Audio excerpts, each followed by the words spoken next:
తన అభిమానిని హత్య చేసినటువంటి కేసులో కన్నడ ప్రముఖ నటుడైనటువంటి దర్శన్ ఇప్పుడు జైలు జీవితం గడుపుతున్నటువంటి నేపథ్యంలోనే తనని బళ్ళారి జైలు నుంచి బెంగళూరు జైలుకి మార్చాలని, బళ్ళారి జైల్లో తనకు అసలు నిద్ర పట్టడం లేదని, రేణుకాస్వామి ఆత్మ తనకు కలలో కనిపించి వెంటాడుతోంది అంటూ ఇప్పుడు జైలు అధికారులకి దర్శన్ చెప్తున్నటువంటి నేపథ్యంలోనే అసలు నిజంగా దర్శన్ ఈ కేసు నుంచి బయటపడేందుకు ఈ సరికొత్త వ్యూహాన్ని తెర మీదకి తీసుకొచ్చాడా, లేదంటే రేణుకాస్వామి ఆత్మ నిజంగానే దర్శన్కి కలలో కనిపించిందా? ఒకవేళ రేణుకాస్వామి ఆత్మ దర్శన్కి కలలో కనిపించినట్లయితే అసలు ఏం చెప్తుందనేది మనం తెలుసుకునేటువంటి ప్రయత్నం అయితే చేద్దాం. ప్రస్తుతం మనతో పాటు ఉన్నారు ప్రముఖ సినీ రాజకీయ విశ్లేషకులు జగదేవ్ గారు. వారితో మాట్లాడదాం. జగదేవ్ గారు నమస్తే అండి. నమస్తే. తన అభిమానిని హత్య చేసినటువంటి కేసులో ప్రముఖ కన్నడ నటుడైనటువంటి దర్శన్ గారు ఇప్పుడు జైలు జీవితం అనుభవిస్తూ ఉన్నారు. గతంలో ఆయన బెంగళూరు జైల్లో ఉన్నారు. అయితే బెంగళూరు జైల్లో జైలు అధికారులు ఆయనకి సకల సౌకర్యాలు కల్పిస్తున్నారనే ఆరోపణలు రావడంతో అతన్ని బళ్ళారి జైలుకి ట్రాన్స్ఫర్ చేశారు. అయితే బళ్ళారి జైల్లో తనకి నిద్ర పట్టడం లేదని, అలాగే రేణుకాస్వామి ఆత్మ నాకు కల్లో కనిపించి నన్ను వెంటాడుతోంది అంటూ దర్శన్ గారు జైలు అధికారులని ఆ జైలు నుంచి తనని మళ్ళీ బెంగళూరు జైలుకే మార్చాలంటూ అభ్యర్థిస్తూ ఉన్నారు, డిమాండ్ చేస్తూ ఉన్నారు. ఏంటి నిజంగా దర్శన్ గారికి రేణుకాస్వామి ఆత్మ కల్లో కనిపించిందా, లేదంటే ఈ కేసు నుంచి బయటపడేందుకు ఆయన కొత్త వ్యూహాలను తెర మీదకి తీసుకొస్తున్నారా? అసలు ఏం జరిగింది ఈ అంశంలో అంటే ఏం చెప్తారు? దర్శన్ బేసిక్గా నటులు కదా, సో బయట లైఫ్లో కూడా నటించడం ఈజీ అవుతుందేమో అని నేను అనుకుంటున్నాను. ఎందుకంటే రేణుకాస్వామి అనే అభిమానిని దారుణంగా హింసించి హత్య చేసి, అంటే సుమారుగా కిడ్నాప్ చేసి ఎన్నో రోజులు బంధించి రోజుకు ఒకలాగా హింసిస్తూ మొత్తానికి ఆయన చావుకి కారణం అయ్యారు. దాంట్లో ప్రధాన ముద్దాయిగా ఈయనున్నారు. తర్వాత ఈయనతో పాటు ఆవిడ ఎవరికైతే ఆమెకి అవమానం జరిగింది, ఆమెకి ఏదో మెసేజ్ పెట్టాడని పిచ్చ కోపంతో ఆవేశంతో ఇటువంటి పనికి పూనుకున్నారో దాంట్లో ఒక 10-13 మందిని దాంట్లో మళ్ళీ చేర్చారు. సో ఈయన మీరు అన్నట్టు బెంగళూరు జైల్లో ఉండేవారు. అసలు ఇది పెద్ద సెన్సేషన్. ఒక అభిమాన్ని చంపేయడం ఏంటి? ఇప్పుడు అభిమాని అనేవాడు, ఇప్పుడు మన తెలుగు హీరోలు చూడండి, తెలుగు ఎవరైనా సరే, నేను ఈరోజు ఎంత ఇదిగా ఉన్నానంటే దానికి కారణం మీరే, నా ఫ్యాన్స్, మీ ప్రేక్షక దేవుళ్ళకి శిరసు వంచి నమస్కరిస్తున్నాను, మీరే నా ఆయువు, మీరే నా ప్రాణం అని రకరకాలుగా చెప్తున్నారు కదా. ఇప్పుడు అల్లు అర్జున్ గారు అయితే ఆర్మీ అని, ఎన్టీఆర్ గారు నిన్న కూడా దేవరని సక్సెస్ చేసిన ప్రతి ఒక్క అభిమానికి శిరసు వంచి పాదాభివందనం చేస్తున్నా అన్నట్టుగా మాట్లాడతారు. సో అంటే అభిమానులు అంటే అంత ప్రయారిటీ ఉంటుంది. సో అక్కడ కూడా అభిమాని అంటే ప్రయారిటీ ఉంటుంది. బట్ ఆ అభిమానికి అతి అభిమానమో లేదంటే అతి ప్రేమో తెలియదు. కానీ దర్శన్ గారికి పెళ్ళయింది, ఆయన ఫ్యామిలీ ఉంది, మరలా ఈవిడెవర్రా ఆయనతో వెంటాడుతుంది, ఈవిడెవరు ఆయన బొట్టలో వేసుకుంది, ఆయన కెరీర్ని పాడు చేసేస్తుందనే ఉద్దేశంతో ఈ రేణుకాస్వామి అమ్మ నువ్వు ఆయన వదిలే, ఆమెను ఎందుకు, మా మంచి హీరో అని ఏదో చెప్పి చూశాడంట. సో ఆమె పట్టించుకోలేదు. అంటే ఎవరి లైఫ్ వాళ్ళది, ఎవరు ఇష్టం వాళ్ళది కదా. సో దర్శన్ గారు కూడా ఆయనతో తిరిగారు అనేవో రకరకాల కథలు అయితే ఉన్నాయి. మొత్తం మీద రేణుకాస్వామి ఆమెకి ఇంకా పిచ్చి పిచ్చిగా మెసేజ్లు పెట్టడం, ఆవిడ దర్శన్ గారి కంప్లైంట్ అయ్యి మొత్తం మీద అన్ని జరిగాయి. ఆ స్టోరీ అంతా అందరికి తెలిసిందే. అయితే ఇప్పుడు ఆయన చనిపోయి, ఎవరు రేణుకాస్వామి చనిపోయి కూడా 2-3 నెలలు కావస్తుంది. ఈయన బెంగళూరు జైల్లో మీరు అన్నట్టు సకల మర్యాదలు, రాచ మర్యాదలు మనం చూసాం కూడా.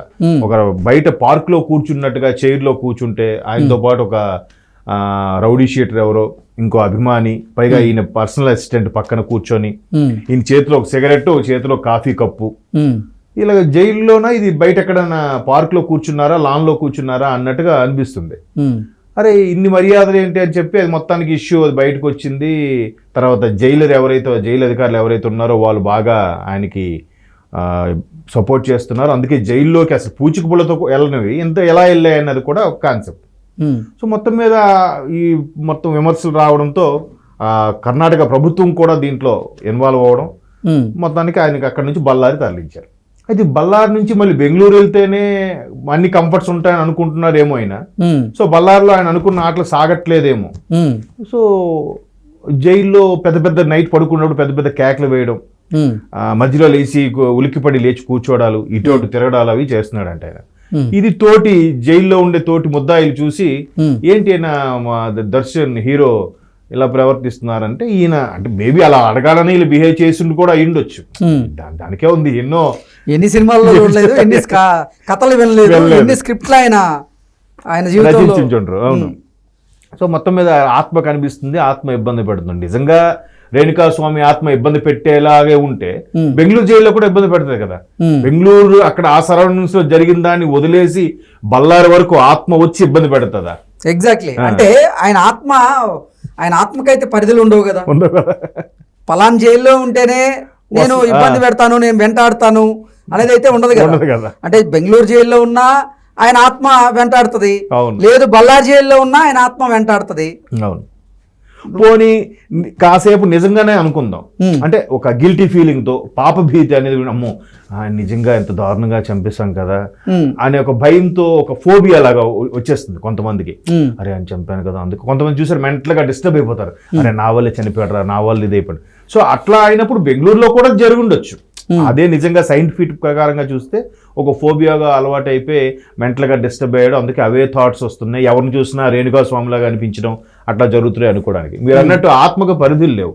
మన అది 4 గోడలు అన్ని తలుపులు మూసేసినా లోపలికి రాగల ఆత్మ. అంటే సినిమాల కథల ప్రకారం చెప్తున్నా. సో వెతికి బళ్ళారి వచ్చి బళ్ళారిలో ఈయనున్న గదిలోకి వచ్చే రావడం అంటే పక్క ఖైదీలకు కూడా ఇబ్బంది కలగాలి కదా. అలాగైతే ఆత్మ ఆ ఖైదీలను కూడా ఇబ్బంది పెడుతుంది కదా. సో అలా కాకుండా కేవలం ఈయనకి ఇబ్బంది పెడుతుంది. మీరు అన్నట్లుగా నిజంగా ఆత్మ నిజంగా అతన్ని వెంటాడుతుందని అనుకోవచ్చా, లేదంటే పాప భీతితో, ఇందాక మీరు అన్నారు పాప భీతితో అతనికి ఒక భ్రాంతిలో ఉండి ఇలా కలవరిస్తున్నారా? అదే భ్రాంతితో ఉండి కలవరించి ఉండొచ్చు, కానీ ఆత్మ నన్ను వెంటాడుతుంది, నాకు కల్లాగా వస్తుంది అని అంటే ఇవాళ రేపు ఎవరు నమ్ముతారండి? ఎవరు నమ్మరు. నిజంగా అంటే ఆత్మ అవి ఉన్నాయని చెప్పే వాళ్ళు కూడా ఉన్నారు, అది వేరే సబ్జెక్టు. బట్ ఎంత జరిగిన తర్వాత, ఇన్ని రోజులు అయిపోయిన తర్వాత ఇప్పుడు నన్ను ఆత్మ వెంటాడుతుంది, నన్ను ఇబ్బంది పడుతుంది అనేది ఒకటి భ్రాంతేనవ్వాలి, లేదా ఆత్మ అయితే డిస్టర్బ్ చేయదు కదా. ఆ భ్రాంతిలో ఉన్నప్పుడు ఒక రకమైన ఈయనే భయాందోళనకు లోనయ్యి పాప భీతితోనో ఒక భ్రాంతికి లోనయ్యి అక్కడేదో ఉన్నట్టుగా, అక్కడేదో కదులుతున్నట్టుగా కొంతమంది ఫీల్ అవుతుంటారు సైకలాజికల్ గా. సో అట్లా అయితే అయిండొచ్చు, కానీ నన్ను ఎక్కడ నాకు ఆత్మ వెంటాడుతుంది, నాకు ఈ జైలు మార్చేయండి, మళ్ళీ బెంగళూరు పంపించండి చెప్తారు ఎవరైనా? అంటే మీరు చెప్తున్న దాని ప్రకారం పక్కాగా ఒక కథ రాసుకున్నారు, స్క్రిప్ట్, ఆ కథకి తగ్గట్టుగా స్క్రీన్ ప్లే సిద్ధం చేసుకుని ఆయన రిహార్సల్స్ కూడా చేసుకున్నారు. రిహార్సల్స్ అంటే నైట్ టైం కలవరించినట్లుగా, పెద్ద పెద్దగా అరిచినట్లుగా, అది పక్క ఖైదీలు చూసి వారు మీడియాకో లేకపోతే అక్కడ ఉన్నటువంటి అధికారులకో చెప్పడం, ఇదంతా ఏంటంటే ఒక నిజంగా ఏదో ఒక సినిమాను తలపించేలాగైతే అనిపిస్తుంది. అవును, ఖచ్చితంగా అదే మీరు అన్నట్టు. ఎన్ని కథలు ఉంటారు, ఎన్ని యాక్షన్ సీన్లు చేసి ఉంటారు, కాబట్టి ఇది పెద్ద కష్టమేం కాదు, అవలేలుగా చేసేస్తారు వాళ్ళు. నన్ను మార్చండి, నాకు ఇబ్బంది పడుతుందంటే ఖచ్చితంగా ఎంక్వైరీ చేస్తారు కదా తోటి ఖైదీలకి. ఎంక్వైరీ చేస్తే అవును సార్, మన దర్శన్ గారు పెద్ద పెద్ద కేకలు వేశారు, మధ్యలో లేచి ఇచ్చోటి తిరిగారు, భయపడినట్టుగా అనిపించింది సార్ వాళ్ళు ఎవరు చెప్తే అవును కావాలా అనుకుని మేబీ ఆ నోట ఈ నోట విని మొత్తానికి వార్త ఇక్కడికి వచ్చింది.